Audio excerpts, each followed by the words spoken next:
First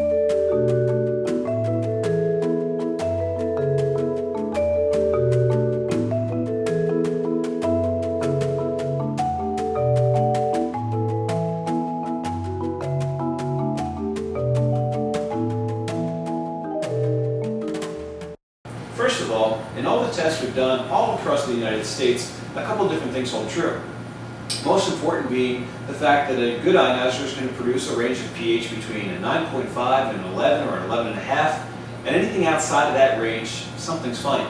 The ORP is going to be somewhere between a negative 150 and a negative 250, and again, if you're seeing anything outside of that range, you'll know that something's going on behind the scenes. Either there's something funny, something's being added to the water, or there's a very high mineral count in the water that you don't necessarily know about. So we want to give you a clear understanding of what to expect from your ionizer. Second, as we go through and conduct these tests, keep in mind the scientific improbability and incongruity of some of these results.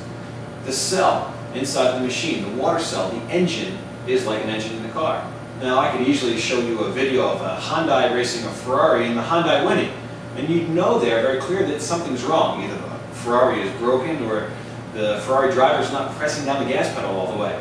It's just clear, scientifically clear, that a Ferrari is probably going to be faster than a Honda. The key here is to understand that the water cell, the technology inside of the actual ionizers, as we go through and explore in future videos, you'll be able to see the size of the plates and the construction of the plates. So to understand that plate size is directly related to performance of a water ionizer. It's just simple, basic science.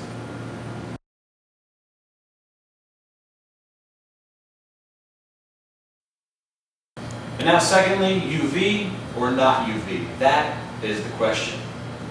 Recently, a few manufacturers have released an option for a UV light module, which will treat the water for bacteria buildup.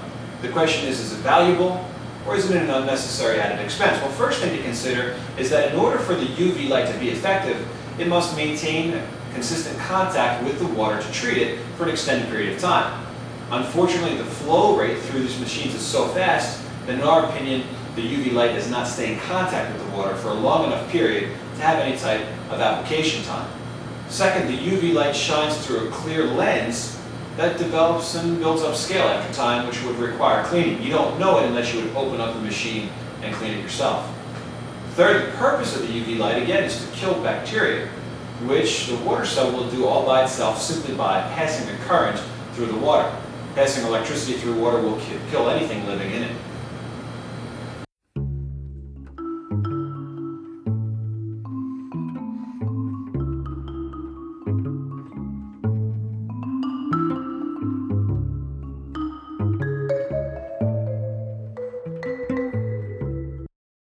The third thing to watch out for are chemical additions to the ionized water.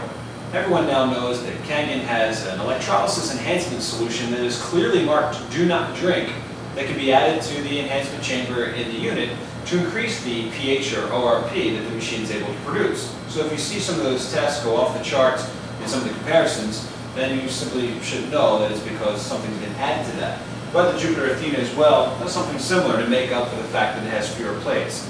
It features some sort of mineral content that can be added to the water to help give it a little bit of a boost before it is able to go into the electrolysis chamber. It's inserted here at the back of the machine, and again, we simply think that just helps to make up for the 5 plates.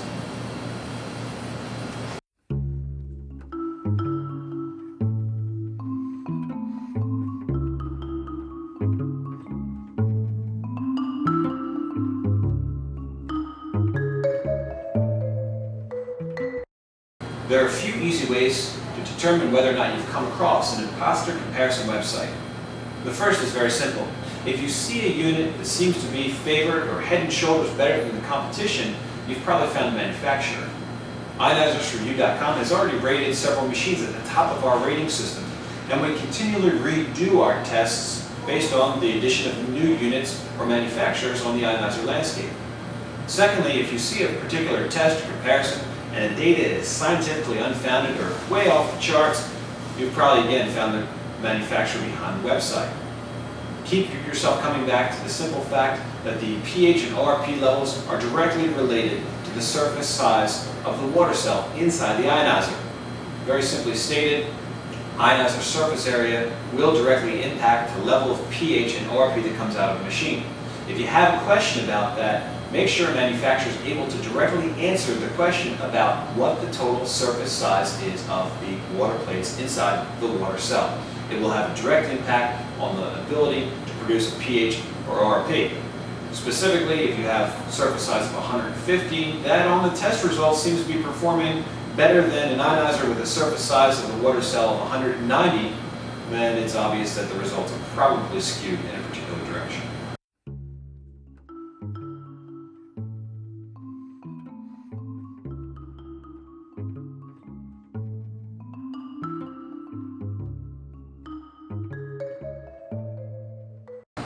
The fifth trick to watch out for in the ionizer industry is so-called independent lab tests.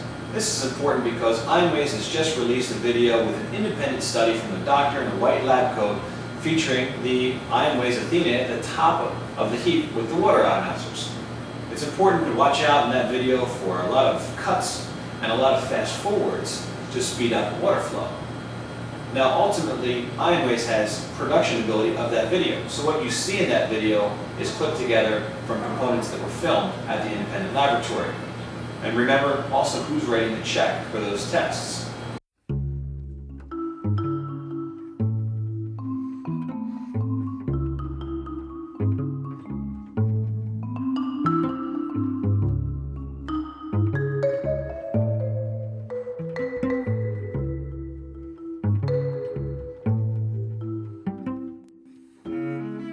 In summary and closing, a few thoughts about each unit.